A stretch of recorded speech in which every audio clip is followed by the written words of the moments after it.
बाबू मामू। भाई, आपकी भांजी आपके आने पे बहुत खुश हो जाती है, पर मेरा दिल दुखता है कि मैं अपनी बेटी को आपकी तरफ खुशी से भागते हुए कभी नहीं देख पाऊंगी। अल्लाह इसके बाप को जन्नत नसीब करे। उसका ख्याल था कि इसकी उम्र पोलियो के कतरे पिलाने के लिए बहुत छोटी है। काश हमें ये पता होता कि बच्चे की पैदाइश से लेकर 5 साल तक पोलियो के कतरे पिलाने होते हैं और इससे कोई नुकसान नहीं होता। इसके बाप को पता भी नहीं था कि पोलियो लाइलाज बीमारी है और कतरे पिलाने से ही सिर्फ इस बीमारी से बच सकते हैं।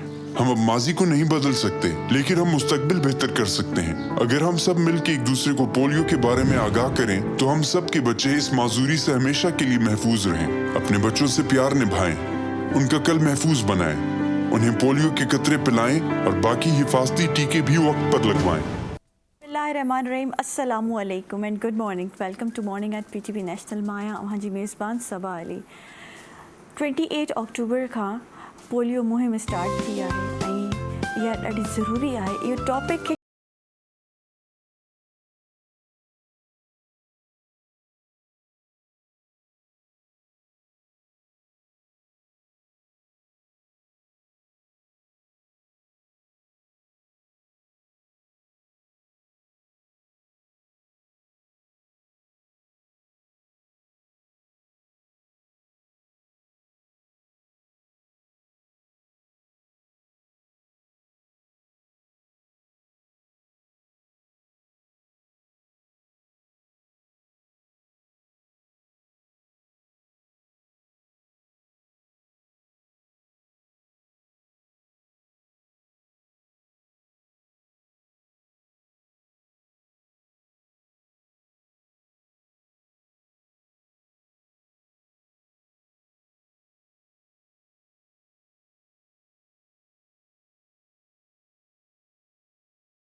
सब सिखाती हैं। जी जी। अच्छा, सिखाना ज़्यादा अच्छा लगता है या खाना बनाना अच्छा लगता है? नहीं, देखिए, बनाना भी अच्छा लगता है। हाँ।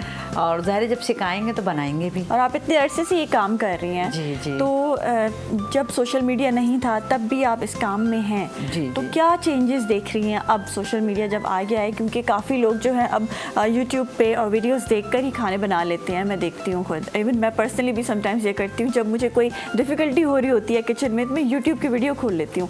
तो आप क्या समझती हैं कि सीखने वाले ज़रा कम हुए हैं या और ज़्यादा बढ़े हैं? नहीं, सीखने वाले बड़े हैं, क्योंकि मैंने ये देखा है अपने मेरे तजर्बे में ये बात आई है कि बच्चियां जो हैं वो खाने पकाने की तरफ ज़्यादा आ रही हैं। बल्कि पहले तो अम्माएँ बना रही होती थी, बच्चियां पढ़ भी रही हैं। हर उम्र की ख़वातीन हमारे पास आती हैं और हमने इसी तरह के ग्रुप भी बना रखे हैं अपने मेमन फाउंडेशन में कि हम एक साथ ही बच्चियों को सिखा सकें। अब तो माशाल्लाह मेरे पास जो कभी नानी दादी अब बन गई हैं, अब उनकी नवासी पोतियाँ मेरे पास आ रही हैं। अच्छा। और बढ़ रहा है रुझान ये, क्योंकि मैंने खुद भी देखा है कि बच्चियां जो हैं वो नित नए तरीके से खाने को प्रेजेंट नए कर रही हैं। तरीके से प्रेजेंट जी, करना और बहुत- बनाना चाह रही हाँ होती जी, हैं। यूट्यूब है हाँ। माशाल्लाह, और सोशल मीडिया, टीवी पर इतने सारे और अब cooking show- कुकिंग को ना सिर्फ कुकिंग समझा जा रहा है, इसको एक एज अ प्रोफेशन भी लेके जा जी। रहे हैं ना लोग, तो ये बड़ा अच्छा है। और सोशल मीडिया की वजह से भी ये बड़ा इसका शायद रुझान बढ़ा है, क्योंकि जी। लोग ख़वातीन जो घर से बाहर नहीं निकलना चाह रही थी या उनको इजाज़त नहीं थी, तो वो जो है घर पे बैठे भी इसमें काफ़ी कुछ अर्न कर सकती हैं। ये काम बहुत हेल्प करके। कर रहा है, ऐसे ही है। सोशल मीडिया बहुत हेल्प कर रहा है। जी। हाँ, तो आज क्या बनाया हमारे नाज़रीन के लिए शमीम साहब? मैंने आज बनाया है लखनऊ मलाई पसंदे बनाए हैं। लखनऊ मलाई पसंद है जी। बड़ी डिफरेंट सी रेसिपी है। और ॾिसूं था नाज़रीन इन जी इंग्रेडिएंट्स हैं, छा ने तरीक़ो छा है, इसका तरीका बताती चलें। अच्छा, मैंने इसके ख़ास इंग्रेडिएंट्स जो है ना मेरे पास, देखें शायद आपकी नज़र से कभी गुजरे, ख़ास तौर से गुलाब की पत्तियाँ हैं। हाँ। एक फ्लावर लेके मैंने इसको सही वॉश है। करके सुखाया। इसमें काजू हैं, सब्ज़ इलायची, बादियान है, और ये वाली मिर्चें हैं, ये छोटी मिर्च, ये लाल मिर्च मिर्चें। कहलाती है। हाँ, सही जी, है। सफ़ेद ज़ीरा, ये इसके ख़ास हैं ये, ठीक है। तो ये मैंने इन्हें हल्का सा रोस्ट किया और फिर इसको मैंने ग्राइंड कर लिया। ये कोई इंडियन रेसिपी है? तकरीबन हाँ, इंडिया। हाँ, क्योंकि सही है। मैं कई मरतबा जा चुकी हूँ, पहले तो एक ही था ज़ाहिर इंडिया पाकिस्तान। जी। तो मेरे ननियाल वाले वहीं पर हैं, ददियाल वाले वहीं हैं, तो जाना आना रहता है वहाँ पे। फिर ये कि फ़ोन के ज़रिए भी बातचीत रहती है। लेकिन ज़ाहिर है हम कुकिंग की दुनिया में हैं, तो सोचते हैं कि अगर कुछ हमारे सामने रखा हुआ है कुछ, तो इसको कुछ नए तरीके से बनाया जाए, कुछ नए तरीके से पेश किया जाए। ये क्रिएशन तो जब तक शेफ़ ना करे तो उसका दिन कंप्लीट नहीं होता, मैं कहती हूँ। जी। अच्छा, दूसरे इससे मेरी रेसिपीज़ में ख़ास बात ये कि मैंने दही और दूध की मलाई का इस्तेमाल किया है। अच्छा। जी, इसमें मैंने आधा किलो पसंदे लिए, चिकन, मटन, बीफ जो भी आप लेना चाह रहे हैं, और 1 कप दही, फीका दही मैंने लिया। इसमें 1 टेबल स्पून पिसा लहसुन अदरक है, हरी मिर्चें 4 से पिसी हुई, हाफ़ टी स्पून काली मिर्च है, हाफ़ टी स्पून मैंने इसमें लाल मिर्चें लिए, और नमक हस्ब टेस्ट मैंने लिया। ठीक है। और उसके बाद मैंने इसे थोड़ी देर मैरिनेट किया, आधा घंटा। फिर मैंने आधा कप ऑयल लिया, 1 छोटी प्याज चॉप की हुई हल्की नरम कर ली। हमने उसे ब्राउन नहीं किया, पिंक नहीं किया, क्योंकि उससे फिर इसका कलर चेंज हो जाएगा। सही है। ठीक है। मैरिनेट किए हुए पसंदे डाले और दरमियानी आंच पर पकने के लिए छोड़ दिया हमने इसे। इसका पानी जब ड्राई हुआ, मैंने इसमें दही का बलाई और दूध का बलाई, उसको लेके मैंने फॉक से खूब अच्छी तरह से मिक्स कर लिया। सही फिर इसमें डालकर मैंने इसे तकरीबन 1.5 से 2 मिनट भून लिया। ठीक है, ये हमारी रेसिपी तैयार है।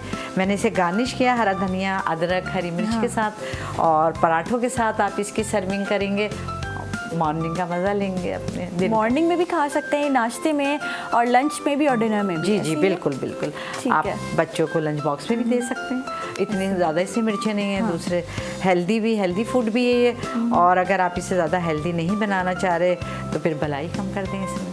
अच्छा, मतलब ये मलाई की वजह से ज़्यादा हेल्दी है। जी जी। अच्छा, सारी चीज़ें तो एक जगह, लेकिन कहते हैं जब मलाई आप खाएंगे तो मक्खन मलाई जैसे हो जाएंगे, तो वाकई ये हेल्दी है और इससे खूबसूरती भी आएगी। और तमाम नाज़रीन, हम लोग, हमारी यही कोशिश होती है कि हम लोग वो सारे इंग्रेडिएंट्स और वो सारे आपको डिशेस बताएं जिससे आप खूबसूरत भी रहें, जवान भी रहें और जी हेल्दी भी रहें। तो थैंक यू सो मच। बड़ी अच्छी रेसिपी आपने बताई। उम्मीद आहे त नाज़रीन ये आज तव्हां ज़रूरु ठाहींदो ऐं पंहिंजे प्यारनि खे, पंहिंजे घर वारनि खे ख़ुशि कंदो। नंढे ब्रेक ते था वञी, वरी वापसि अचो त मॉर्निंग एट PTV नेशनल ते।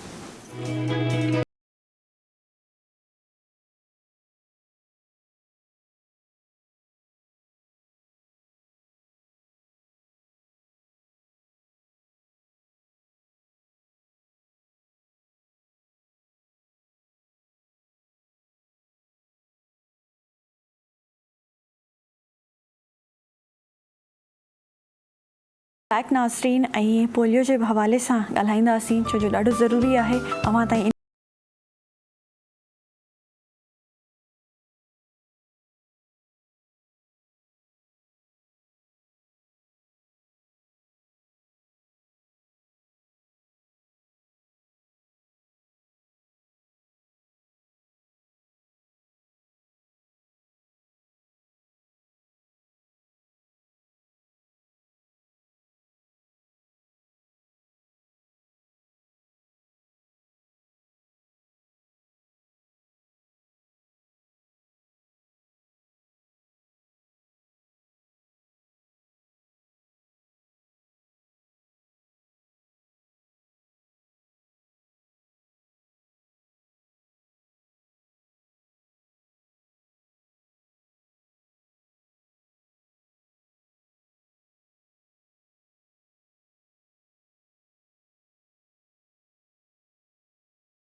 अब पूरी दुनिया में पोलियो के केसेस ख़त्म हो गए, लेकिन सिर्फ अफगानिस्तान और पाकिस्तान में रह गए।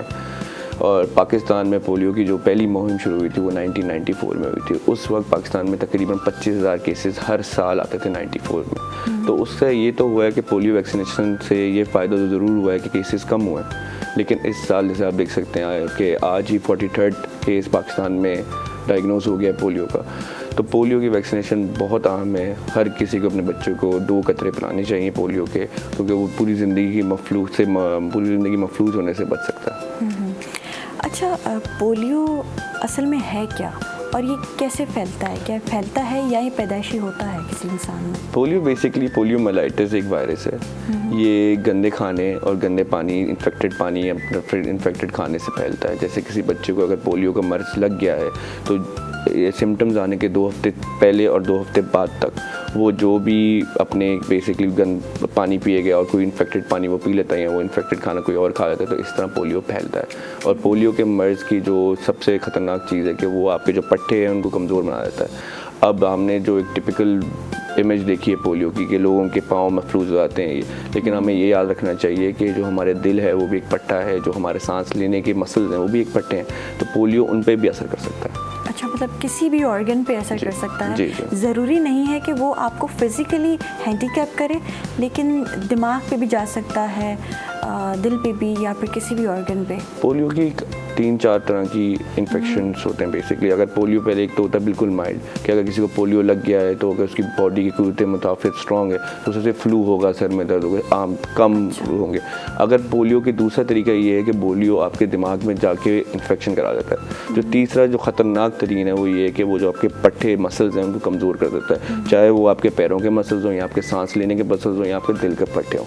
तो अगर पोलियो उधर तक इन्फेक्ट करेगा, क्योंकि पोलियो जब इन्फेक्ट करता है ये आपके असाब को मफलूज बना देता है, और इंसान के जो असाब नर्व्स हैं वो ऐसी चीज़ हैं जो वापस रीजनरेट नहीं हो सकती। एक दफ़ा उनको नुकसान पहुंच गया तो आप उनको ठीक नहीं कर सकते।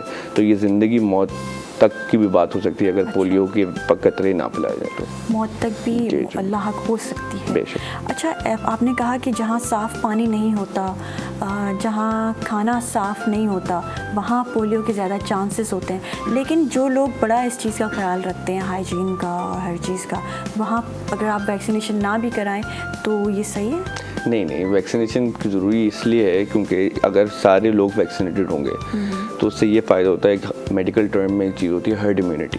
बेसिकली अगर एक इन्फेक्टेड इंसान अगर हमारे साथ बैठेगा, अगर मैं इम्यूनाइज हूँ और आप इम्यूनाइज हैं, तो हमें वो वायरस नहीं लगेगा और हम आगे उसको फैला नहीं सकेंगे। अगर हम में से कोई अनइम्यूनाइज है तो वो उसको बेशक वो इतना संगीन पोलियो का मर्ज ना हो, लेकिन वो अगर किसी बच्चे को अगर इन्फेक्ट करता है या किसी और को करता है तो उसके लिए वो संगीन मसले हो सकते हैं उसके लिए। तो सबकी इम्यूनिटी 5 साल से छोटे बच्चों के लिए पोलियो के कतरे ज़रूरी हैं। अच्छा, गवर्नमेंट की तरफ से क्या कदम उठाए जा रहे हैं पोलियो को रोकने के लिए? पाकिस्तान ने बहुत कदम उठाए। 94 में जब पाकिस्तान का पोलियो की मुहिम पहली बार शुरू हुई तो तब घर घर जाके हम सब बच्चों को, 5 साल से छोटे बच्चों को पोलियो के OPV वायरस वैक्सीन के 2 कतरे पिलाए जा रहे हैं। और अभी भी नेशनल इमरजेंसी एक्शन प्लान के तहत पाकिस्तान में 28 अक्टूबर, अभी 2 दिन पहले भी एक नई ड्राइव शुरू हुई है वैक्सीनेशन की, जिसका एम है कि 4.5 करोड़ 5 साल छोटे बच्चों को पोलियो के कतरे पिलाने चाहिए। तो पाकिस्तान हर साल $155 मिलियन खर्च करता है पोलियो वैक्सीनेशन कैंपेन्स के ऊपर। अच्छा, इसकी वैक्सीनेशन एक तो कहीं कहीं तक आई थिंक कुछ एरियाज़ तक नहीं भी जाते हैं, वो जो हेल्थ वर्कर्स हैं नहीं पहुंच सकते हैं, तो उनके लिए कोई इक़दाम उठाए जा रहे हैं? अब देखें, पाकिस्तान में जो आपने कहा कि कुछ ऐसी जगह हैं जहाँ पे रसाई मुमकिन नहीं है या मुश्किल है, लेकिन पाकिस्तान की जो लेडी हेल्थ वर्कर्स और पोलियो हेल्थ वर्कर्स हैं वो पूरी कोशिश करते हैं। कहीं पे सिक्योरिटी के मसाइल हैं तो हुकूमत ने साथ में सिक्योरिटी का इंतज़ाम भी करके दिया है। अच्छा। तो सिक्योरिटी के मसाइल हैं, लेकिन जो बड़े मसाइल ये हैं कि लोगों की जो गलत फहमियाँ हैं पोलियो वैक्सीनेशन के हवाले से, कि कुछ लोग सोचते हैं कि हमारे बच्चों का पेट खराब हो जाएगा, यहाँ तो कुछ लोग यहाँ तक ऐसी भी सोच है लोगों की ये भी सोच है कि ये जो पोलियो की वैक्सीन होती है हराम होती है। ऐसी कोई बात नहीं है। सारे उलमा जो बैठे हैं उन्होंने ये बात बोली है कि ये हिलाल है, आप इस अपने बच्चों को पिला सकते हैं। और दूसरा सबसे बड़ी मिथ ये है, ये मिस इन्फॉर्मेशन है पोलियो के मुताबिक कि कुछ लोग तो ये तक कहते हैं कि ये मुसलमान उम्मत को कम करने का ज़रिया है ताकि मुसलमान बच्चों के आगे बच्चे ना हो। लेकिन आप ये देखें कि पोलियो की वैक्सीनेशन 94 से शुरू हुई, लेकिन पाकिस्तान की आबादी बढ़ती जा रही है। तो ऐसी कोई बात नहीं है। तो ये एक मिस इन्फॉर्मेशन है। मतलब ये मिथ्स किन लोगों ने फैलाई हैं और ये इतनी मिसकंसेप्शंस जो हैं ये क्यों फैली हैं, किस हवाले से, क्या वो इतने ज़्यादा कोई मैं कहती हूँ, लेकिन इस टाइप के कुछ लोग हैं अभी भी हमारे ये बस तालीम की कमी है किसी माशरे में। अगर किसी तालीमी कमी है तो अगर वो ऐसी बेवकूफ़ाना बात कर रहे हैं तो हमें तो हंसी आ रही है इस बात पे, लेकिन कुछ लोग हैं कि जो उस पर अमल भी करते हैं और उसे यकीन भी करते हैं उसकी बात में। तो बेशक पाकिस्तान में जो ये इस तरह की बातें फैल रही हैं तालीम की कमी की वजह से फैल रही हैं। अच्छा, पाकिस्तान के किस सूबे में पोलियो ज़्यादा इसकी बीमारी है? पाकिस्तान के 2 सूबे हाई रिस्क समझे जाते हैं, एक खैबर पख्तूनख्वा और एक बलूचिस्तान। खैबर पख्तूनख्वा इसलिए क्योंकि उसका बलूचिस्तान के साथ बॉर्डर लगता है, अफगानिस्तान के साथ बॉर्डर लगता है, तो क्रॉस माइग्रेशन होती है। उसकी वजह से जो अफगानिस्तान के केसेस हैं वो यहाँ पे भी आते हैं। तो हम जो लोग हैं जो अफगानिस्तान से आ रहे हैं वो जब पोलियो की मुहिम चल रही होती है तो हम उनको मिस कर देते हैं, वो अफगानिस्तान से वो वायरस लेके यहाँ आ जाते हैं। और जो बलूचिस्तान है वहाँ का जैसी आपकी लैंडस्केप है जैसे उधर है, तो वहाँ पे पहुँचना रसाई मुश्किल है और लोग पोलियो के वैक्सीनेशन की मतलब उधर तालीम की भी कमी है। तो इसलिए 2 जो आपके सूबे हैं खैबर पख्तूनख्वा और बलूचिस्तान हाई रिस्क समझे जाते हैं।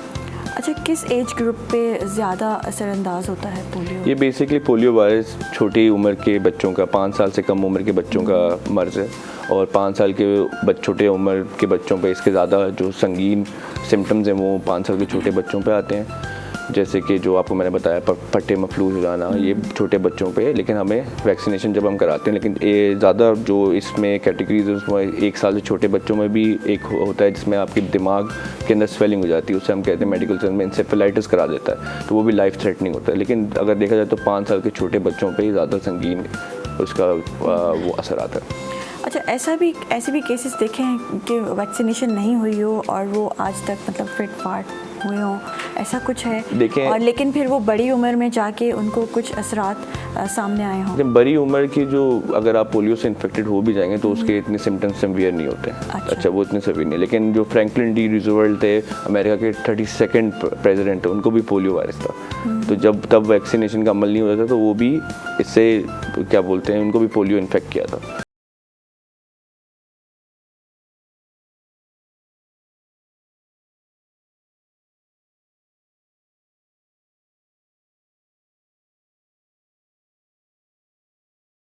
बच्चों तक पहुंची हो। हर साल ही पाकिस्तान की यही कोशिश होती है कि घर घर जाके 2 कतरे पिलाए जाएं। हर साल ही हम उसे कामयाब कह सकते हैं, लेकिन बदकिस्मती से कुछ सालों में केसेस आते हैं, कुछ सालों में कम भी हो जाते हैं। कुछ ऐसे साल भी गुजरे हैं जिसमें पाकिस्तान में 1-2 केसेस थे, लेकिन इस साल ज़्यादा केसेस आ गए। तो पाकिस्तान की तो एज अ जो हमारी गवर्नमेंट है उसका तो यही एम है कि इसको जल्द से जल्द ख़त्म किया जाए। 2016 में एक आवाज़ थी कि एक न्यूज़ थी कि ख़त्म होने वाला है पाकिस्तान में रेडिकेट होने वाला है, लेकिन आज आप देखें 2024 में वापस 43 केसेस आ गए। तो पाकिस्तान तो पूरी कोशिश कर रहा है, हुकूमती सतह पे तो सारी कोशिशें हो रही हैं, दुनिया भर से WHO की तरफ से भी फंडिंग आ रही है, जापान की तरफ से भी फंडिंग आई है। तो कोशिशें तो पूरी हो रही हैं, लेकिन जो हमारी अपनी आबादी है उसको भी अपना रोल प्ले करना पड़ेगा वैक्सीनेशन की तरफ और अपने बच्चों को वैक्सीनेट कराना पड़ेगा। ये जितनी मिथ्स हैं, जितनी गलतफहमी है, इनको दूर रख के अब ये समझना चाहिए कि पोलियो एक जानलेवा मर्ज़ है। पूरी अगर इंसान एक बच्चा है जिसको पोलियो हो भी जाए और उसको क्या पता उसकी जान ना जाए, फिर भी एक मफलूज बच्चे की ज़िंदगी आगे बहुत मुश्किल है। तो ये जो अवेयरनेस है ये बच्चों को से ज़्यादा जो आपकी नई शादीशुदा कपल्स हैं उनको देनी चाहिए कि जैसे ही आपके बच्चे हों तो आपको इम्यूनाइजेशन का जो प्रोसेस है, जो वैक्सीनेशन का प्रोसेस है, वो उससे उसकी इम्पोर्टेंस समझ सकें। ये ना हो कि हम इसको डिले करें यहाँ तक करें, या तो कुछ लोग ये सोचते हैं कि हमारा बच्चा बिल्कुल सेहतमंद है तो हमें तो ज़रूरत ही नहीं है। तो उनको ये अवेयरनेस देनी चाहिए कि पोलियो ऐसा मर्ज़ है कि उसके लिए वैक्सीनेशन ही ज़रूरी है, क्योंकि इलाज इसका है ही नहीं। बिल्कुल ऐसे ही है। अच्छा, साल में कितनी बार इसकी वैक्सीनेशन होनी चाहिए? असूलन तो सिर्फ 4 डोसेस काफ़ी होती हैं। जो OPV वैक्सीनेशन होती है उसकी जब आपका बच्चा पैदा होता है तो एक 6 हफ्ते पे, एक 10 हफ्ते पे और 14 हफ्ते में उनको वैक्सीनेशन पोलियो की मिलती है।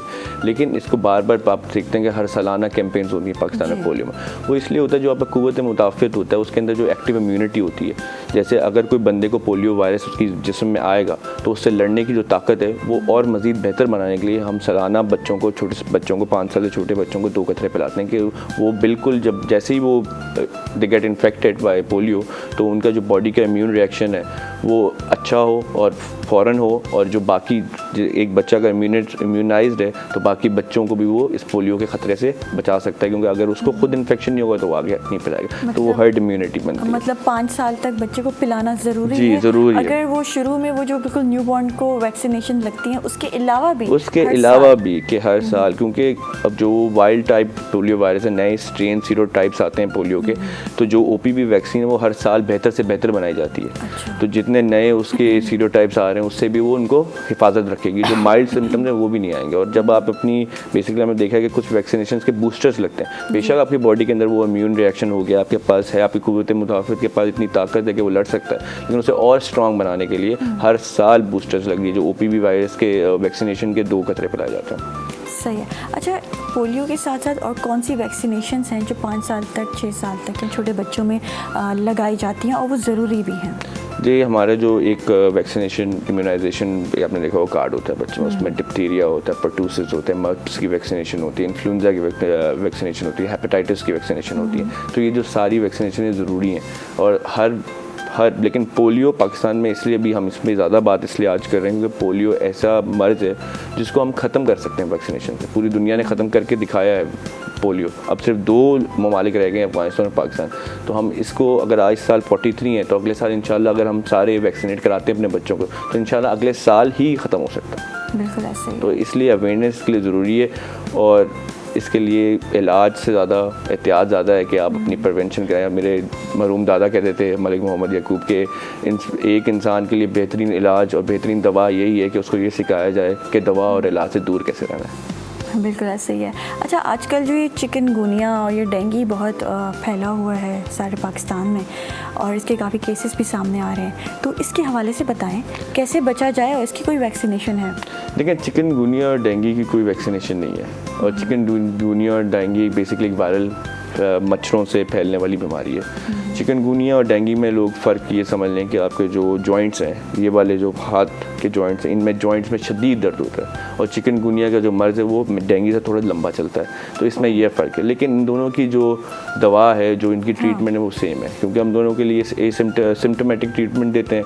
इसकी दवा ये है कि बस अपने प्लेटलेट्स मॉनिटर करते रहें, जो आपकी CBC की रिपोर्ट है उसमें प्लेटलेट्स मॉनिटर करते रहें। बाकी आप अपने आप को जो सिम्टम आपके अगर बॉडी में दर्द है तो आप एक पेन किलर ले लें, अपने आप को हाइड्रेटेड रखें, और इसका इलाज यही है। तो ये इतना ज़्यादातर लोगों में ये लाइफ थ्रेटनिंग नहीं होता। अगर आपके प्लेटलेट्स 10,000 से नीचे गिर जाएं तो उसके लिए फिर आपको फौरी एडमिट, और 10,000 के नीचे तो खून भी चढ़ना पड़ता है, क्योंकि प्लेटलेट्स आपके 10,000 से कम हो गए। मतलब ये है कि अगर बुखार हो जाता है या जॉइंट्स में पेन होता है तो टेस्ट करवा लें, सबसे टेस्ट पहले करवाएं, पता चल जाए। जी। सही है, उसमें प्लेटलेट्स आ जाएंगे, और उसके बाद जो है आप एडमिट हो या ना हो, आप खुद भी इसको घर पे ट्रीट कर सकते हैं। खुद भी घर पे ट्रीट कर सकते हैं, क्योंकि हॉस्पिटल्स में आजकल बहुत केसेस हैं डेंगू और चिकनगुनिया, पूरे वार्ड भरे पड़े।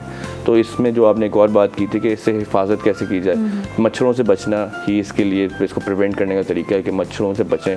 मॉर्टीन, जितने भी मॉस्किटो रिपेलेंट्स हैं वो इस्तेमाल करें, शाम के वक्त बाहर नहीं जाएं, अगर जा भी रहे हैं तो पूरी आस्तीनें कपड़े पहने, और ये इससे बचने के तरीके हैं। वैसे हर साल कोई ना कोई हमारे यहाँ पाकिस्तान में मर्ज़ आ ही जाता है, और उससे जो है लड़ने के लिए हमें अपना इम्यून सिस्टम स्ट्रॉन्ग करना पड़ेगा, और उसके लिए जो है वैक्सीनेशन बड़ी ज़रूरी है। Thank you so much for the awareness. It was nice talking to you Nazreen. And break ते वेंदासी वरी बि वापस अचूं था मॉर्निंग एट PTV नेशनल ते।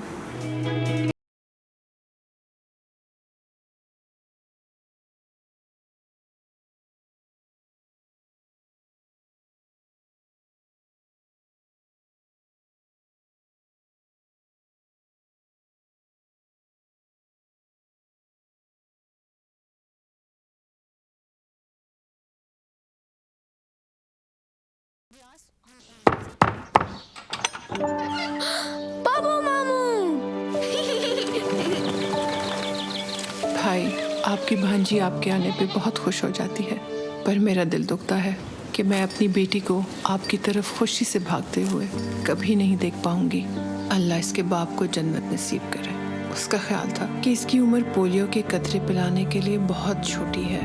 काश हमें ये पता होता कि बच्चे की पैदाइश से लेकर 5 साल तक पोलियो के कतरे पिलाने होते हैं और इससे कोई नुकसान नहीं होता।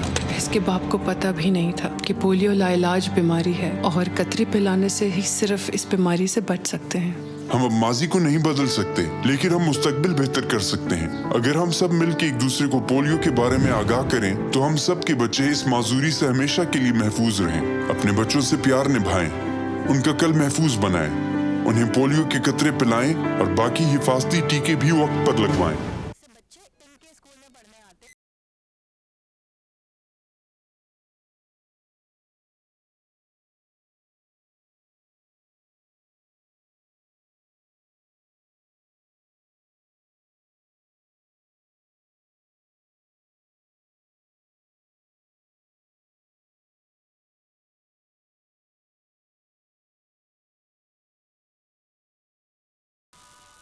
वेलकम बैक नाज़रीन। ऐं हिकिड़ा ॿिया ज़बरदस्त डॉक्टर मूंसां मौजूदु आहिनि, ज़बरदस्त गेस्ट आहिनि असांजा डॉक्टर कमर शहबाज जेके मास्टर ट्रेनर भी आहिनि, ऑर्थोपेडिक भी आहिनि। अस्सलाम वालेकुम। वालेकुम अस्सलाम। कीअं आहियो? मां ठीकु आहियो? अल्हम्दुलिल्लाह। Welcome to the show. Thank you. ऐं पोलियो जे हवाले सां असां ॻाल्हाए रहिया आहियूं, पोलियो जी अवेयरनेस ॾेई रहिया आहियूं। हीउ ॾाढो ज़रूरी आहे छो जो असां वटि काफ़ी एरियाज़ में, काफ़ी उन्हनि देहातनि में, रूरल एरियाज़ में इन जी अवेयरनेस कुझु घटि आहे ऐं माण्हू जेके आहिनि इन सां दो चार थी रहिया आहिनि।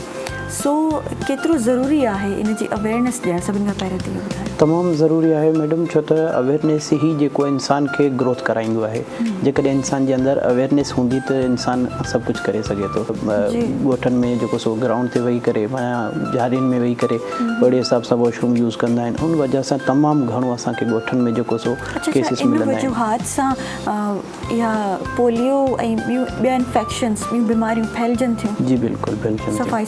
सफ़ाई सुथराई न रखण सां तमामु जेको सो ज़रूरी आहे सफ़ाई सुथराई रखणु, जंहिंजी वजह सां ही त मेन काज़ आहे असांजो जेको गटर नाला वग़ैरह असांजा खुलियल आहिनि। ही मेन काज़ आहिनि। तव्हां ॾिठो हूंदो जॾहिं बि WHO जी टीमूं अचनि थियूं, को अगरि केस इंटेक्ट थिए थो उनखां पोइ अचनि थियूं, सैंपल कलेक्ट कनि थियूं, त गटर जो सैंपल कलेक्ट कनि थियूं, उन मां वञी उहे टेस्ट वग़ैरह कनि था, त उतां खां पोइ उन्हनि खे जेको सो ख़बर पए थी त पोलियो वायरस इन माहौल में आहे या न आहे, त उहो तव्हांजा जी मतिलबु इहा ख़बर ईअं पवंदी आहे जी।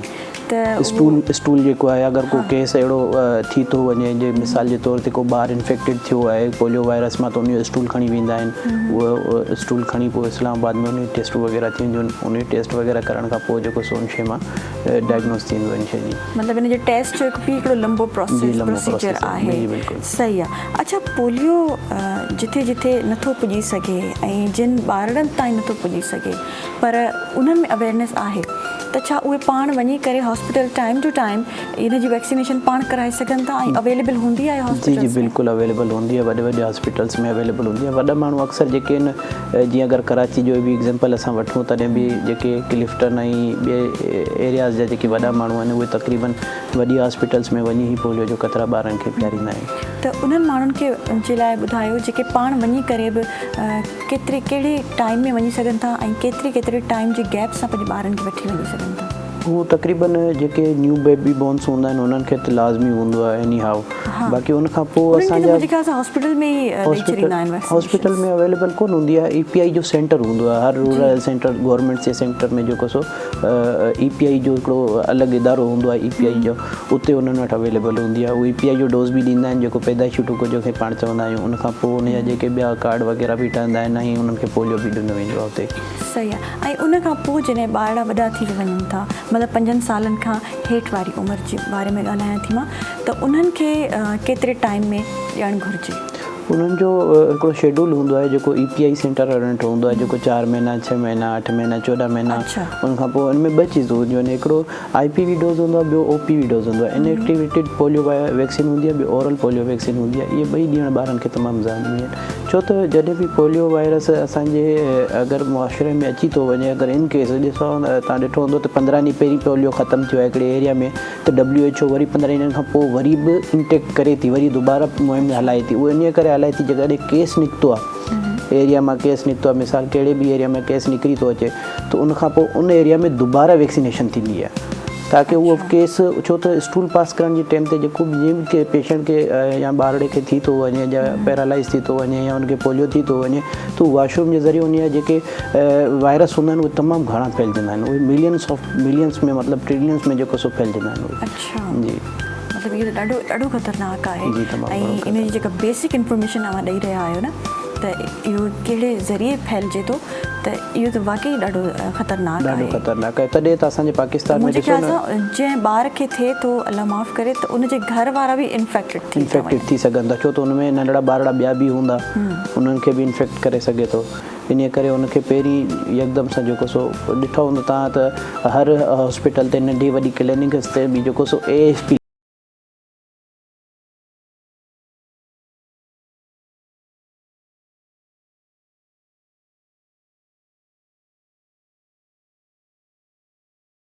अच्छा, इहो जिस्म ते कीअं असरअंदाज़ थींदो आहे, कीअं ख़बर पवंदी आहे? तव्हां माशाल्लाह ऑर्थोपेडिक जी, जी, आहियो, उन हवाले सां ॿुधायो। ॾिसो, सभ खां पहिरीं जेको सो अचानक उन सिम्टम्स ईंदा आहिनि, फीवर वग़ैरह बि थींदो आहे, हेडेक वग़ैरह बि थींदो आहे, अहिड़ा कुझु सिम्टम्स बि ईंदा आहिनि। ॿियो अचानक सां कंहिं बि वजह सां, ठीकु आहे, को बि जिस्म जो हिसो लेड़ो थी वञे, टंग लेड़ी थी वञे, बांह लेड़ी थी वञे, कमु करणु छॾे वञे, जेके सिग्नल हूंदा आहिनि दिमाग़ जा, ही छो त दिमाग़ ते वञे, स्पाइनल कोड खां जेको सो दिमाग़ ते जेके सिग्नल असांखे रिसीव थींदा आहिनि न, उन्हनि सिग्नलनि खे ई अफेक्ट करे थो, जंहिंजी वजह सां असांजो या त लोअर लिम्ब अफेक्ट थिए थो, या बाज़ू वग़ैरह। अहिड़े हिसाब सां को बि जिस्म जो हिसो लेड़ो थी सघे थो। मतिलबु कोई बि जिस्म जो हिसो लेड़ो थिए थो अगरि, त उहा बि ख़बर पवंदी आहे उन इंडिविजुअल खे। अच्छा, ॿारनि खे त ख़बर नाहे पवंदी, पाण खे ख़बर नथी पवे, पर उनजे पेरेंट्स खे इहो नोट में ईंदो आहे, नोटिस कंदा आहिनि। जी, नोटिस कंदा आहिनि। सही आहे। अच्छा, उन खां अलावा इन जो इलाज मुमकिन आहे या न आहे? छो त चवंदा आहिनि इन जो इलाज आहे ई न। अगरि कोई ऑर्गन ते असरु करे थो, त उन ऑर्गन खे ठीकु थी सघे थो, ऑर्गन ठीकु थी सघे थो उनखे इलाज जे ज़रिए या के ऑपरेशन जे ज़रिए सही करे सघूं था। इनमें मैडम ऑर्गन जो को रोल कोन हूंदो आहे, बाक़ी इहा की लोअर लिम्प या अपर लिम्प जो ज़्यादा हूंदो आहे हिन में। अच्छा जी, जेको लोअर लिम्प असांजो आहे, जीअं टंगू थी वियूं या छा, त इन जो ट्रीटमेंट इहा हूंदी आहे त हिनखे ज़्यादा खां ज़्यादा गरमाइश ॾिनी वञे। ॿियो फिज़िकल थेरेपी जेका आहे इन जे लाइ ज़्यादा मतिलबु मुफ़्सीद आहे, जेका इन शइ खे मतिलबु वरी दुबारा ग्रोथ कराए सघे थी थोरो घणो। इहा की सफ़ा बहितर नथी करे सघे, लेकिन थोरो घणो ग्रोथ कराए थी। फिज़िकल थेरेपी जेका एक्टिविटी आहे, जेका एक्सरसाइज़ वग़ैरह कराईंदा आहिनि, जंहिंमें टंगू पंहिंजो सिग्नल विसरी वेंदो आहे, छो त इहो हिकिड़ो सिग्नल सां तालुक़ु आहे। माना हलणु विसरी वियो, हाणे दिमाग़ खे कीअं ॿुधायूं त हाणे इहो हलणु आहे, त उनखे फिज़िकल थेरेपी जेका आहे दुबारा उनखे रिकनेक्ट कंदी आहे, हुननि खे हलणु सेखारींदी आहे, या उन्हनि खे दुबारा एक्सरसाइज़ वग़ैरह करे या स्ट्रेचिस वग़ैरह करे उनखे दुबारा जेको सो रीग्रोथ कराईंदा आहियूं। पर उन सां थोरो बहितर करे सघिजे थो, पर उनखे पूरो ख़तमु नथो करे सघिजे। सही आहे। इन ॻाल्हि ते नंढड़े ब्रेक ते वेंदासीं, वरी पोइ कंटिन्यू कंदासीं असां मॉर्निंग एट PTV नेशनल ते।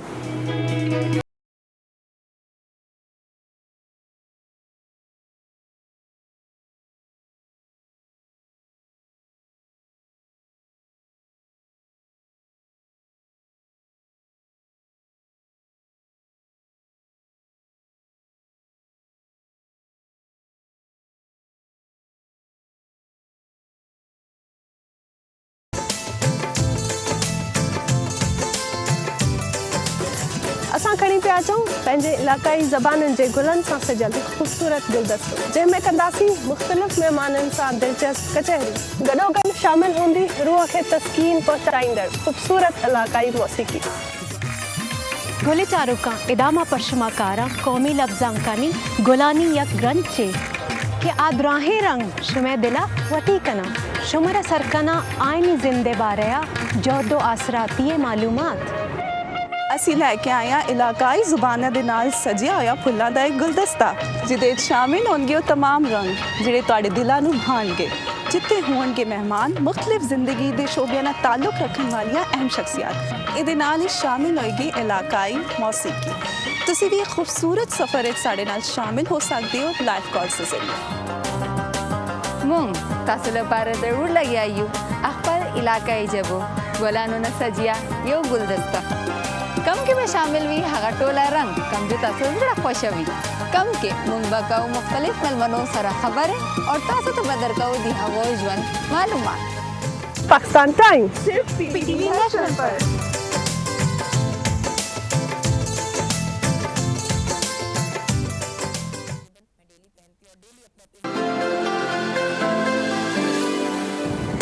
अस्सलाम वालेकुम। प्रोग्राम आहे सबरन बाया सोनी बरस। प्रोग्राम सबरन में हूंदियूं उहे शख्सियत जिन अहलियत सां कम सां जाखोड़ सां जॻह ठाही आहे असां सभिनी जे दिलनि में। उन्हनि जा तजुर्बा उन्हनि जा मुशाहिदा तव्हां ताईं पहुचाईंदासीं।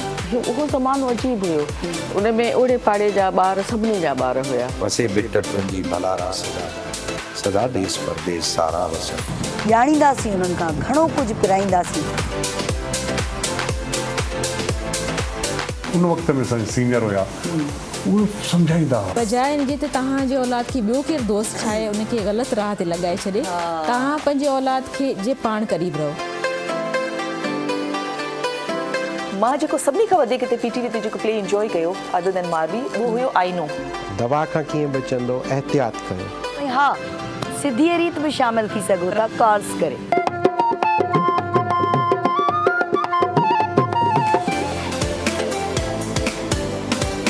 याद तुझे अचे सूर सारा उथन। रंधिणे जी राणी मूंखे ॾाढो सुठो लॻो अॼु जो इहो नालो।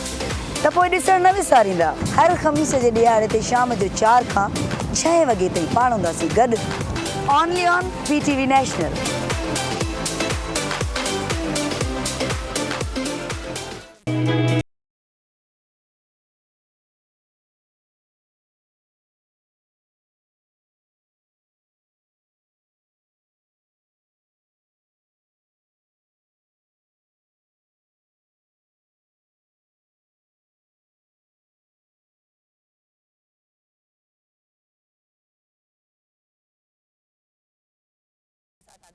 वेलकम बैक नाज़रीन। ऐं डॉक्टर कमर साहब मूंसां मौजूदु आहिनि। अच्छा, उन जे बारे में तव्हांखे वधीक ॿुधाईंदी हलां। सेकेंड वर्ल्ड रिकॉर्ड होल्डर आहिनि ऑस्टियोपीनिया ऐं ऑस्टियोपोरोसिस में। उन जे बारे में बि ॻाल्हाईंदासीं उन्हनि खां त ऑस्टियोपीनिया ऐं ऑस्टियोपोरोसिस आहे छा, असल में इन खे कीअं क्योर करे सघे थो इंसान। जी डॉक्टर साहब, ऑस्टियोपीनिया ऐं ऑस्टियोपोरोसिस तव्हां ॿुधाए रहिया हुयो, त इन जे बारे में ॿुधायो, इन जे बारे में अवेयरनेस ॾियो असांखे। मैडम, हीअ असांजे हॾियुनि जूं 2 अलॻि क़िस्म जूं बीमारियूं आहिनि जंहिंमें असांजे हॾियुनि में सेल ठहिणु बंदि थी वेंदा आहिनि। जेके हॾियुनि जे अंदरां सेल हूंदा आहिनि उहे ठहिणु बंदि थी वेंदा आहिनि त ऑस्टियोपीनिया थी वेंदो आहे। ऐं जॾहिं उहे ठहिणु बंदि थी वेंदा आहिनि ऐं हॾु खोखलो थी वेंदो आहे, जीअं काठ खे सुरो लॻी वञे कीअं खोखलो करे छॾींदो आहे, ईअं मतिलबु जीअं सेल बंदि थी वेंदा आहिनि असांजा ठहिणु त हॾु बि असांजो खोखलो थी वेंदो आहे, उहो असांजो ऑस्टियोपोरोसिस में अची वेंदो आहे।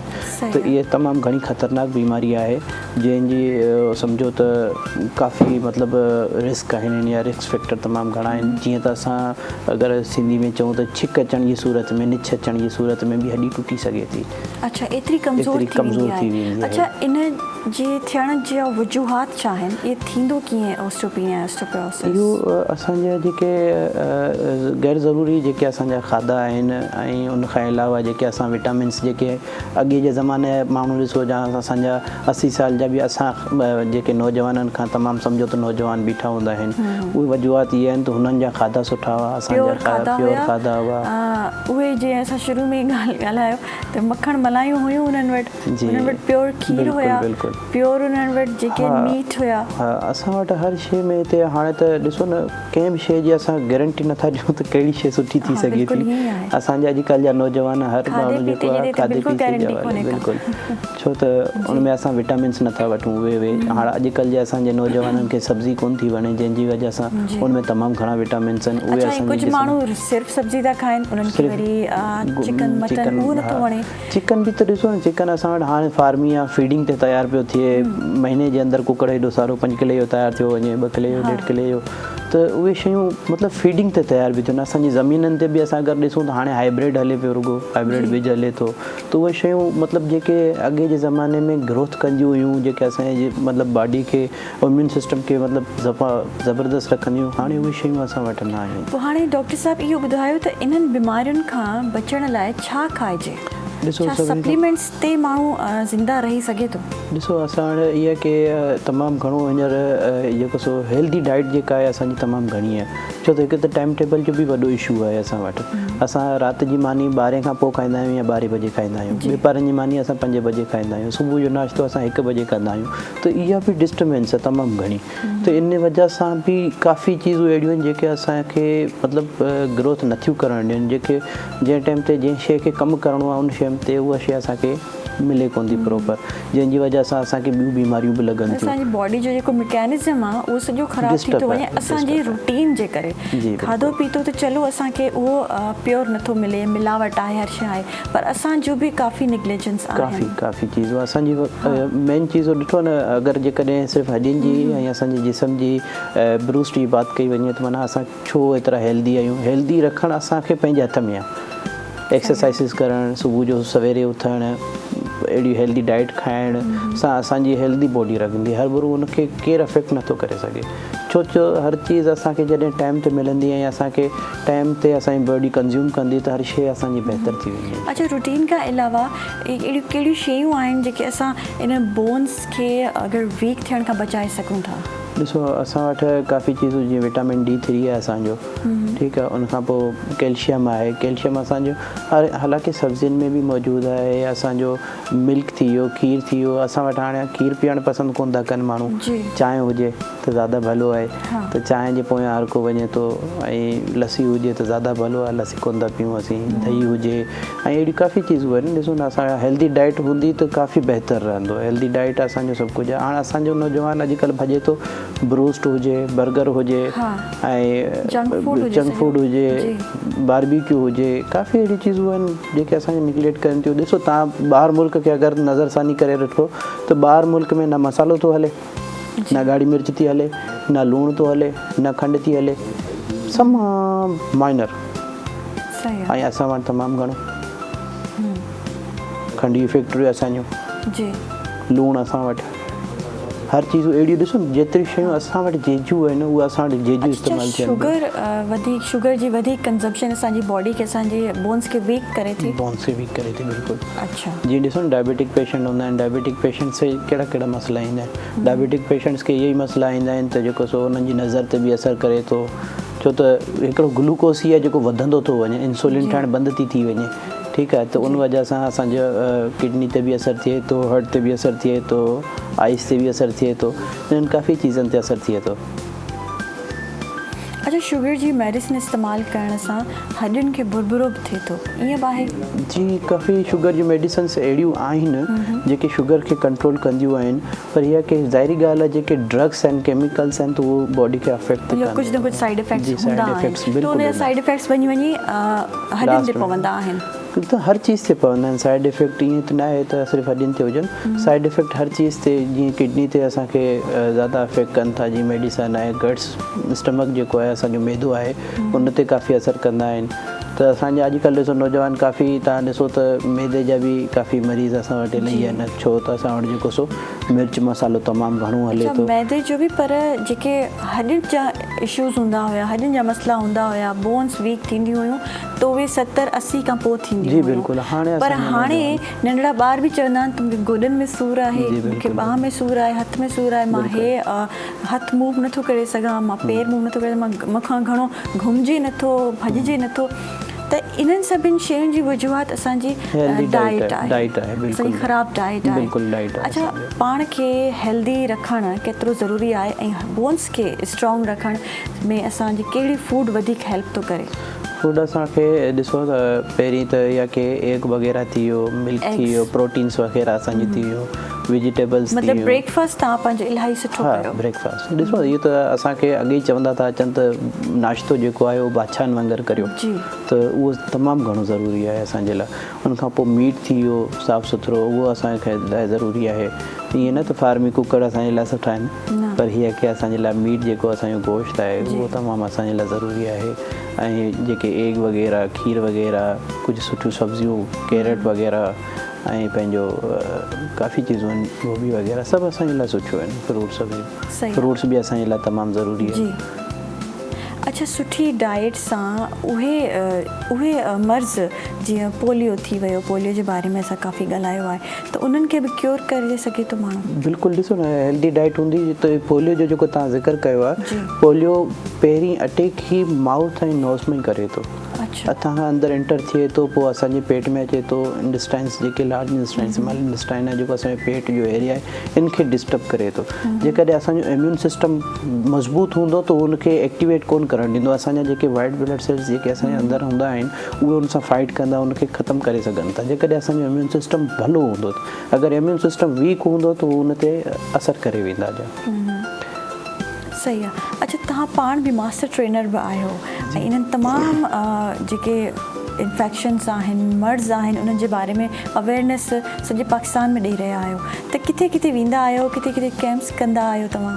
मूं काफ़ी कराची में भी काफ़ी अवेयरनेस सेशन हलाया आहिनि, मास्टर ट्रेनर रहियो आहियां, प्रोफेसर, डॉक्टर्स, टीचर्स, स्टूडेंट्स तमामु सभिनीनि खे जेको सो ट्रेनिंग ॾेई रहिया आहियां मुख़्तलिफ़ जेको सो टॉपिक्स ते। सियालकोट बि वियोसि, इस्लामाबाद, लाहौर, साईं कासिम अली शाह जेको नामी ग्रामी मास्टर ट्रेनर आहे, साईं सां गॾु बि काफ़ी सेशंस कया आहिनि, साईं कासिम अली शाह सां, साईं जावेद चौधरी साहब उन सां गॾु बि रहिया आहियूं इंशाअल्लाह माशाअल्लाह। पर असांजी कोशिशि हूंदी आहे फ्री मेडिकल कैंप्स कयूं, ग़रीबनि खे जेको सो अवेयरनेस ॾियूं, उन्हनि खे ॿुधायूं त हर हिकु डॉक्टर जो पंहिंजो कमु हूंदो आहे। असांजे मुआशरे में ईअं आहे त हर शइ हिकिड़े ई डॉक्टर खे ॾेखारी वेंदी आहे। अखि में सूरु तॾहिं बि MBBS डॉक्टर खे ॾेखारींदा आहियूं, ऐं जेकॾहिं फिज़िशंस खे ॾेखारींदा आहियूं, ऐं जीअं असांजो हॾनि जो मसइलो तॾहिं फिज़िशंस खे, ऐं उनखां अलावा जेकॾहिं असांजो ॿियो को किडनी या ॿियो को अहिड़ो बि कहिड़ो बि इशू थिए थो त उनजो असां हिकिड़े ई फिज़िशंस खे ॾेखारींदा। त इहो बि इन शइ ते बि असांखे फोकस करणु खपे त जेको कमु जंहिंजो आहे उहो कमु असां उन खां वठूं। हाणे वाढे जो कमु असां इलेक्ट्रीशियन खां था वठूं त उहो कमु इलेक्ट्रीशियन वाढे जो कमु सुठो न करे सघंदो, त ज़ाहिरी ॻाल्हि आहे। अच्छा, इहो फिज़िशियन जो बि कमु आहे त अगरि हुन वटि को अहिड़ो मरीज़ अचे थो जंहिंखे हॾनि जो इशू आहे त उहो उनखे रेफर कंदा आहिनि, काफ़ी कंदा आहिनि, काफ़ी नथा बि कनि। हा, कुझु माण्हू नथा कनि, कुझु डॉक्टर्स न आहिनि कंदा, पंहिंजी दवा ॾेई छॾींदा आहिनि ऐं वरी मूं वटि अचा इहो बि चई छॾींदा आहिनि। बिल्कुलु ईअं हलंदो रहंदो आहे। अचो त पंहिंजे अंग जूं बराबरि न आहिनि, काफ़ी डॉक्टर सुठा बि आहिनि जेके हर शइ खे सम्झनि था, उनखे ओड़े हिसाब सां खणी हलनि था, पेशेंट्स खे रिफर बि कनि था, सुठो डायग्नोस बि कनि था, सुठे तरीक़े सां सम्झाइनि बि था, सुठे डॉक्टरनि लाइ रिफर बि कनि था। हाणे असां वटि ॾिसो अहिड़ा कराची जी सिविल हॉस्पिटल आहे, अहिड़ा सिविल हॉस्पिटल जेकॾहिं असांजे सिंध में मुख़्तलिफ़ जॻहनि ते खुली वञनि त असांजो काफ़ी लोड कराची खां घटि थी वेंदो। छो त तव्हां ॾिसो पाकिस्तान, सॼे पाकिस्तान मां माण्हू सिर्फ़ु सिविल हॉस्पिटल या जिना हॉस्पिटल या NICVD या SIUT ते तमामु घणो रश आहे। अहिड़ा 2-3 सेंटर अगरि असांजा इंटीरियर सिंध में खुली वञनि या पंजाब में त आहिनि, अवेलेबल आहिनि, ख़बर। अच्छा, इंटीरियर सिंध में छा अहिड़ा कोई सेंटर्स कोन्हनि? अहिड़ा सेंटर्स बिल्कुलु कोन्हनि मैडम, अहिड़ा सेंटर्स जी तमामु घणी असां वटि कोताही आहे, मतिलबु न हुअण जे बराबरि आहिनि। असां वटि पेशेंट रिफर थी वेंदो आहे, मतिलबु ट्रामा सेंटर ई न आहे असां वटि त।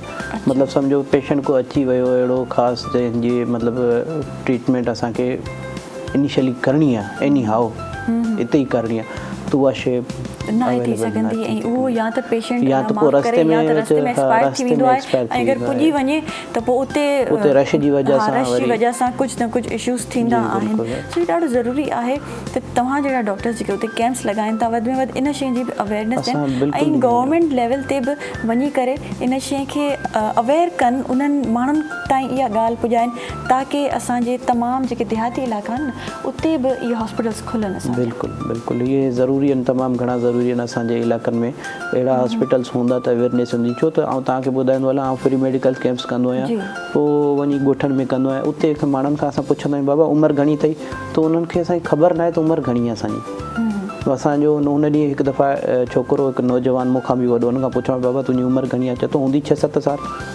त मतिलबु एतिरी अवेयरनेस न आहे त 6-7 साल छा हूंदो आहे या उमिरि छा आहे, एज फैक्टर कहिड़ो छा आहे, एज छा हूंदी आहे, एजुकेशन जी कमी आहे, अवेयरनेस जी कमी आहे। त इहे अहिड़ा सेशन अहिड़े ॿारहाड़े जे ॻोठनि जे लाइ ॿारहाड़ी इलाइक़नि में असांखे पोलियो वैक्सीनेशन पुॼे त इहो ज़रूरी आहे। छो जो उते जॾहिं उन ॿारनि खे बेसिक शयूं न आहिनि ख़बर त उन्हनि खे पोलियो जी कीअं ख़बर हूंदी। बिल्कुलु, इहा तव्हांजी ॻाल्हि सही आहे। पोलियो जी अगरि ॻाल्हि दुबारा वरी डिस्कस कयूं पोलियो ते, त पोलियो में उते जेकॾहिं असांजी टीम वञे थी, WHO तमामु सुठो कमु करे थी।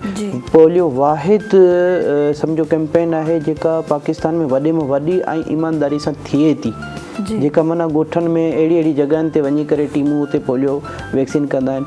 पोइ हुते रिफ्यूज़ल हूंदा आहिनि असांजा ॻोठनि वारा, बाबा असांजो ही ॻोठ में रोड कोन्हे, असां पोलियो कोन पियारींदासीं। ॻोठ या 150 ॿारनि खे अगरि पोलियो न मिलियो त माना नुक़सानु। पोइ काफ़ी माण्हू असांजा पोलियो टीम वर्कर बि अहिड़ा हूंदा आहिनि, ऐं चवणु ज़रूरी थो सम्झा ताकी हिन ते वर्क थियणु खपे, जेको सिर्फ़ु चवंदा आहिनि बाबा असांखे रोज़ु टिक हणणु ॾियो, पोइ भले पियारियो न, अहिड़ी ईअं बि थिए थो। ऐं या त पोइ उहो वैक्सीन जेका उन्हनि जी हूंदी आहे उहा ड्रॉप करे छॾींदा आहिनि, हारे छॾींदा आहिनि।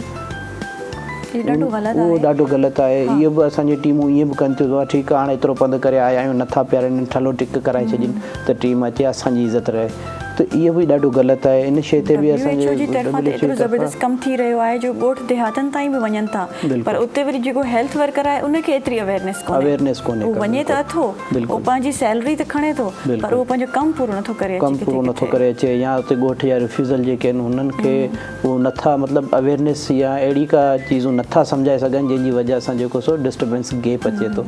काफ़ी चीज़ूं अहिड़ियूं थियनि थियूं जंहिंजी वजह सां उमेद कयूं था त इहे जेके रिफ्यूज़ल्स आहिनि, इहे जेके रुकावटूं आहिनि इन कम में, इन मुहिम में, इहे ख़तमु थी वञनि ऐं वधि में वधि माण्हुनि ताईं इहा वैक्सीनेशन पुॼे ताकी असां इन बीमारी सां विड़ी सघूं। Thank you so much doctor साहब, ॾाढो सुठो लॻो अव्हां सां ॻाल्हाए करे। नाज़रीन नंढे ब्रेक ते वेंदासीं, वरी बि वापसि अचूं था मॉर्निंग एट PTV नेशनल ते।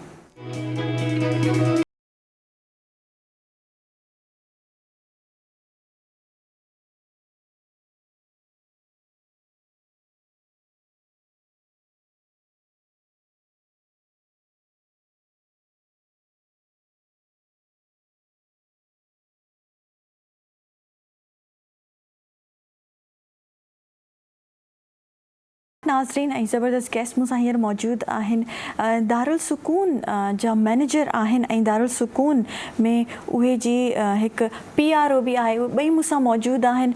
PRO जेका आहे उहा कुकी आहे, मिस कुकी, ऐं मां उन्हनि खे वेलकम चवां थी। अस्सलाम वालेकुम, कैसी हैं आप? ठीक है, अच्छा जी। ऐं उन सां गॾोगॾु सर बोनी आहे, उहो मैनेजर आहे दारुल सुकून जो, मां उनखे वेलकम चवां थी। अस्सलाम वालेकुम सर। वालेकुम अस्सलाम, बहुत बहुत आपका शुक्रिया जी। Welcome to the show. सबसे पहले तो अच्छा, पोलियो के हवाले से बात हो रही है, उसकी अवेयरनेस के हवाले से बात हो रही है, तो आप लोगों के यहाँ दारुल सुकून में भी काफ़ी ऐसे बच्चे होते होंगे जो पोलियो इन्फेक्टेड होंगे, तो उनके बारे में बताएं और वो किस हालत में आते हैं उस हवाले से बताएं। ऐसे है, हमारा जो इदारा है वो स्पेशल चिल्ड्रंस का है या डिसेबल चिल्ड्रन का है, तो पोलियो भी एक डिसेबिलिटी है।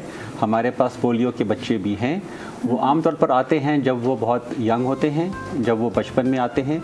इनफैक्ट हमारे पास जितने भी बच्चे आते हैं वो वेरी यंग एज में आते हैं, तो पोलियो के बच्चे भी हमारे पास हैं और हम उनका ख्याल रखते हैं। अच्छा, पोलियो के बच्चों की, जो बच्चे आपके पास आते हैं दारुल सुकून में, उनकी क्या डिसेबिलिटीज़ होती हैं? मोस्टली चलने में प्रॉब्लम होता है। अच्छा। मोस्टली चलने में प्रॉब्लम होता है। उनके जो लिम्स हैं वो थोड़े से वीक होते हैं और फिर हम उनको व्हील चेयर्स भी देते हैं, हम उनको वॉकर्स भी देते हैं और हम उनको सारा कोई मुहैया करते हैं जो एक स्पेशल चाइल्ड के लिए होता है। हम उनकी टेक केयर करते हैं, हम उनका स्कूलिंग कराते हैं, हमारे रिहेबिलिटेशन स्कूल में उनको फिजियोथेरेपी कराते हैं, सब कुछ कराते हैं। सही है। और फिर हम अपने बच्चों को, जितने भी वहाँ बच्चे हैं हमारे, 1 साल से लेके 5-6 साल तक के बच्चों को जब भी पोलियो मुहिम होता है तो गवर्नमेंट के लोग वहाँ आते हैं और हमारे सारे बच्चों को पोलियो के ड्रॉप्स भी पिलाए जाते हैं। ये बहुत ज़रूरी है। बहुत ज़रूरी है। ये बहुत ज़रूरी है। उन बच्चों को भी आप इस बारे में, इस हवाले से अवेयरनेस देते हैं, बताते हैं आप लोग, क्योंकि आप माशाल्लाह PRO हैं, आप मैनेजर हैं, तो क्या अवेयरनेस देते हैं, क्या बच्चों को एजुकेट करते हैं इस हवाले से? जी बिल्कुल, हम बच्चों को वहाँ पर एजुकेट भी करते हैं, उनको हम सिंपल बेसिक तालीम भी देते हैं और हम उनको ये भी बताते हैं कि ये पोलियो के ड्रॉप्स आपकी सेहत के लिए अच्छे हैं ताकि आपको उस पोलियो की माजूरी से दूर रखा जाए। जी बिल्कुल। अच्छा मिस कुकी, मैं आपसे बात करना चाहूँगी, आप क्या करती हैं, क्या जर्नी है आपकी, आप दारुल सुकून में कैसे आई? मैं एक दिन की थी जब सिस्टर गातरूज ने और सिस्टर रूथ ने मुझे लाया। अभी मैं 35 ईयर्स की हूँ। मैं जब 3 साल की थी मैं स्पेशल स्कूल गई थी जहाँ पर मेरी स्पेशल एजुकेशन हुई थी। जी। जब मैं 7 साल की थी मैं ऑस्ट्रेलिया गई थी जहाँ पर मेरे 5 ऑपरेशंस हुए थे, 5। और मेरे आखिरी ऑपरेशन के बाद वहाँ के डॉक्टरों ने बोला कि आप अपने मुल्क पाकिस्तान जाए, अपनी शहर कराची जाए, उनको अपने लोगों को मदद करें। जब मैं वापस आई तो सिस्टर रूथ ने मुझे क्राइस्ट चर्च स्कूल में दाखिला कराया, जहाँ पर एडमिशन बहुत मुश्किल था, एक्सेप्टेंस बहुत मुश्किल था, मगर फिर भी उन्होंने मुझे एक्सेप्ट किया और मैंने प्राइमरी स्कूल किया। फिर बाद में सिस्टर रूथ ने मुझे Saint Patrick's Girls High School में दाखिला करवाया। वहाँ पर भी एक्सेप्टेंस का मसला था, एडमिशन का मसला था, फिर भी उन्होंने मुझे एक्सेप्ट किया। और मैं किस बेसिस पे कुकी साहिबा आपको एक्सेप्ट किया? किस एक्सेप्ट नहीं किया, फिर बाद में उन्होंने मुझे बाद में जब किया तो फिर क्या वजूहात थी उसकी? जी क्या वजूहात थी, आप बताना चाहेंगे? जी, वो ये है कि कुकी माशाल्लाह is a very normal girl. ये अंग्रेज़ी और उर्दू लिख पढ़ और बोल लेती हैं। इन्होंने मैट्रिक अपना किया हुआ है, तो बचपन से मतलब she was a very normal girl, ठीक है ना। फिर हम लोगों ने स्कूल वालों को बताया कि आप इसका छोटा सा टेस्ट भी ले लें, आप सब कुछ कर लें, आप इनसे बात कर लें। इन्होंने टेस्ट क्लियर कर दिया? इन्होंने सब कुछ क्लियर किया माशाल्लाह, सब कुछ क्लियर किया। तो यही है कि हमारे माशरे में स्पेशल बच्चों की एक्सेप्टेबिलिटी नहीं है, लेकिन कुकी ने ये दिखाया कि मैं एक्सेप्टेंस आपको करा के दूंगा, और उन्होंने करा के कुकी ने ये ठान लिया कि मुझे इसी स्कूल में पढ़ना ही है, और वहाँ पे टेस्ट क्लियर किया और खुद को एक्सेप्ट करवाया। सब कुछ किया बिल्कुल नेचुरली, जैसे नॉर्मल जी हाँ करते हैं। बिल्कुल। और फिर 2007 में मैंने मैट्रिक खत्म किया। ज़बरदस्त। और फिर 2007 से लेकर 2020 तक मैं इन्हीं बच्चों का स्पेशल टीचर भी रही। और फिर 23 जुलाई 2020 से लेकर अभी तक मैं ऑफिस में काम करती हूँ, brand ambassador, public relation officer and head of reception. अच्छा कुकी साहिबा, अब एज अ प्रोफेशनल लाइफ में कैसा फील कर रही हैं आप? कैसा फील कर रही है? प्रोफेशनल लाइफ अच्छी लग रही है? प्रोफेशनल लाइफ पे मुझे बहुत मज़ा आ रहा है, और जो भी काम मैं कर रही हूँ बहुत मज़ा आ रहा है। ज़बरदस्त। अच्छा आप बोनी साहब, मैं आपसे पूछना चाहूँगी, दारुल सुकून में जितना बच्चों को सपोर्ट किया जाता है, तो ऐसे कोई बहुत ज़्यादा डिफ़िकल्ट केस आया हो और उनको जो है नॉर्मल स्कूल में एडमिशन नहीं मिला हो, या फिर ऐसा कुछ हुआ हो? नहीं, हमारे यहाँ जितने भी बच्चे आते हैं वो स्पेशल होते हैं, या पहले हम इनको कहते थे ये डिसेबल्ड बच्चे हैं। फिर बाद में यूनाइटेड नेशंस ने कहा था कि आप इनको डिसेबल्ड नहीं कहेंगे, आप उनको स्पेशल कहेंगे। तो हमारे यहाँ हर किस्म का एक स्पेशल बच्चा है, हर किस्म के स्पेशल बच्चे हमारे यहाँ आते हैं। हमारे यहाँ ऑटिस्टिक आते हैं, डाउन सिंड्रोम आते हैं, hearing impairment, speech impairment, vision impairment, microcephalic, cerebral palsy जो बिल्कुल हिल नहीं सकते, बैन बाउड होते हैं, सब ऐसे हैं। पोलियो के बच्चे आते हैं, सारे बच्चे आते हैं। तो हमारे पास कॉम्बिनेशन ऑफ स्पेशल बच्चों के हैं, सारों का हम ख्याल करते हैं, और हम उन सारों को, हमारा जो इदारा है कश्मीर रोड पे, वहाँ पर बहुत अच्छे 2 बड़े बिल्डिंग्स बने हुए हैं। 3rd फ्लोर पर हमारा एक बड़ा अच्छा रिहैबिलिटेशन स्कूल है। हम सारे बच्चों को लेके जाते हैं ऊपर वहाँ रिहैबिलिटेशन के लिए, जैसे हम उसको स्कूल कहते हैं। और हमारे जितने भी सीपी चिल्ड्रन हैं, सेरेब्रल पॉल्जी, उनको हम वहाँ पर फिजियोथेरेपी कराते हैं। फिजियोथेरेपी से हमारे बच्चों का इतना इम्प्रूवमेंट आता है कि मैं क्या बताऊँ आपको जी। बाकी हमारे पास वहाँ पर स्पीच थेरेपिस्ट हैं, ऑक्यूपेशनल थेरेपिस्ट हैं, सेंसरी इंटीग्रेशन थेरेपिस्ट हैं, जिम्नेजियम है जहाँ हमारे बच्चे एक्सरसाइज करते हैं। हमारे पास पीटी का एक मास्टर है। आर्ट्स एंड क्राफ्ट और म्यूज़िक का इन बच्चों का सबसे ज़्यादा शौक़ है, तो हम ये सब एक्टिविटीज़ उनसे कराते हैं वहाँ पर। और आप ज़रा आके कभी एक दिन आके तो देखें तो सही, वो स्कूल में कितनी खुशी से बच्चे लोग वहाँ अपना सारे एक्टिविटीज़ कर रहे होते हैं। स्कूल ऐसा नहीं है जैसे मैं और आप गए थे या कुकी गई थी। इट इज़ अ स्कूल जहाँ हम उनको सिर्फ एक्टिविटीज़ कराते हैं ताकि वो अपना थोड़ा सा माइंड डाइवर्ट करें, और हम भी चाहते हैं कि वो कुछ थोड़ा सा वहाँ अपना योगा हम लोग उनसे करा लेते हैं, ज़बरदस्त। बाकी ये सब कुछ कराते हैं उनसे। अच्छा आप अपनी जर्नी के बारे में बताएं, आपने दारुल सुकून कब ज्वाइन किया? मैंने जी दारुल सुकून ज्वाइन किया था 1 अप्रैल 2022 में। इससे पहले मैं 32 साल PIA में था। रिटायरमेंट के बाद फिर मैं यहाँ आया हूँ, और मैं आपको बताऊँ कैसा एक्सपीरियंस? हाँ, मैं यही आपसे बोलना चाह रहा हूँ। 32 साल PIA में रह के, और जब मैं दारुल सुकून में आया हूँ, दारुल सुकून ने मुझे एक नई ज़िंदगी दी है, मुझे एक रीजुविनेट किया है। मुझे जैसे वो कहते हैं ना, गाड़ी को ओवरहॉल करते हैं और गाड़ी को फिर से ज़ीरो मीटर कर देते हैं। मुझे दारुल सुकून में इतना मज़ा आता है कि मैं क्या बताऊँ इन सब स्पेशल बच्चों के लिए। ये बड़े प्यारे बच्चे हैं, बड़े स्पेशल बच्चे हैं। बिल्कुल ये ऐसे इतना आपको लव और पीस देते हैं कि मैं क्या बताऊं आपको। दारुल सुकून का मोटो है centre of peace and love. ऐसे ही है। हाँ। अच्छा, इन बच्चों में अगर हम लोग स्पेशल तो हैं, लेकिन इस हवाले से अगर देखा जाए ना, उनमें ज़्यादा क्रिएटिविटी भी है।